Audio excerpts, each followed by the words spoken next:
C'est la saison des pluies. Et pendant cette saison, les fortes pluies coûtent la vie chaque année à de nombreuses personnes et occasionnent des dégâts matériels considérables. Et les populations vivant sur les sites à risque sont les plus touchées, bien que les messages de sensibilisation se multiplient. Tenez, dans la nuit du vendredi 4 au samedi 5 juin dernier, 3 personnes ont trouvé la mort dans un éboulement à Bonikro, une zone à risque de la commune de Yopougon. La Sodexam a pourtant annoncé de fortes pluies.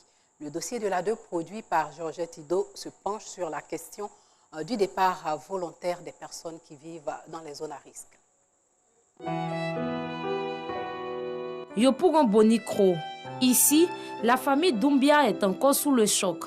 Après le passage de la forte pluie qui s'est abattue sur la ville d'Abidjan dans la nuit du vendredi 4 au samedi 5 juin 2021. Cette pluie a occasionné la mort de 3 personnes, un couple et leur fillette de 2 ans. La douleur et la tristesse peuvent encore se lire sur les visages.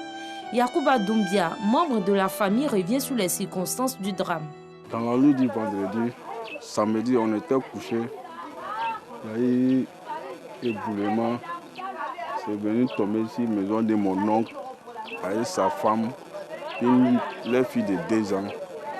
C'est ça, le brique est tombé ici, avec une saleté. Yacouba dit être conscient du danger qui le guette, ainsi que sa famille en cette saison de pluie. Occasion pour lui d'appeler à l'aide. Bon, les gens sont venus maintenant, ils disent qu'ils vont démolir. On demande l'aide de l'État, s'il peut nous aider. Lui-même, ses enfants-là sont restés 9.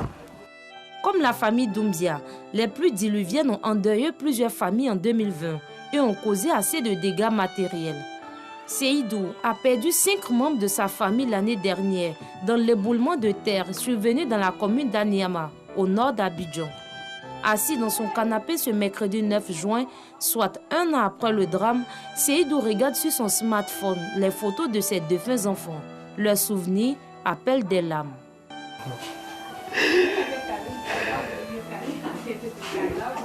Le mot me manque vraiment. Ces photos dans ce petit appareil restent pour Seydou le seul moyen de revoir les visages de sa progéniture, morte tragiquement dans cet éboulement du 18 juin 2020.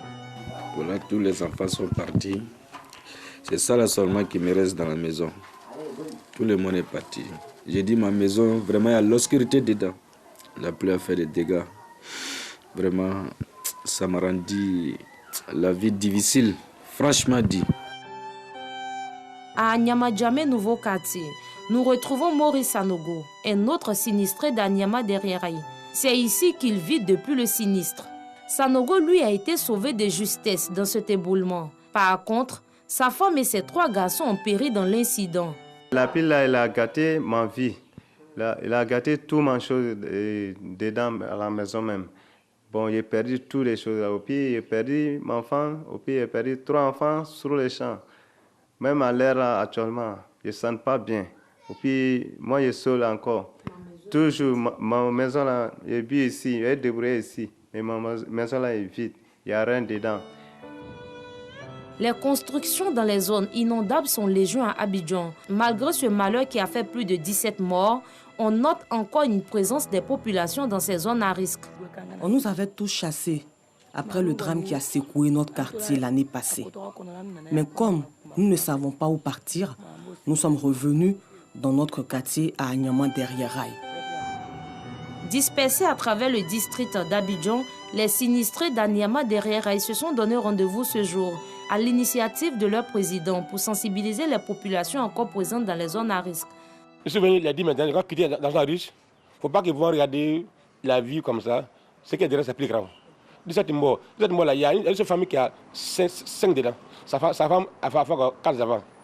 Ça plus qu'un milliard. Donc il ne faut plus que ça se reproduise. On n'a qu'à quitter. Cette cour appartient à Edmond. Elle a été inondée en ce début de saison des pluies. Edmond n'a eu d'autre choix que de libérer ses locataires. Mes locataires, vraiment de juin, ils s'en vont, ils ont dit de partir. Et puis ils reviennent en août. Août, l'eau est déjà partie. Pour éviter le pire cette année, les collectivités s'engagent. Elles font du porte-à-porte pour encourager les occupants des zones inondables à les quitter. C'est vraiment de vous demander de prendre toutes les dispositions pour quitter les lieux, pour ne pas qu'on ait à assister encore des gens pour les cas d'inondation. Ce n'est pas forcément d'attendre le départ volontaire. La sensibilisation, nous la faisons passer. En attendant qu'on ait vraiment les moyens adéquats pour réaliser les travaux de drainage conséquents. Quand on aura ces moyens, je pense qu'on va faire peut-être la démolition de toutes ces maisons qui sont là. Mais pour l'heure, nous sensibilisons les personnes pour ne pas qu'elles restent dans l'eau. Des politiques de relocalisation des populations sont déjà en cours de maturation. D'abord, on a fait le répertoire des différents sites. On a vu également les risques que les populations couraient.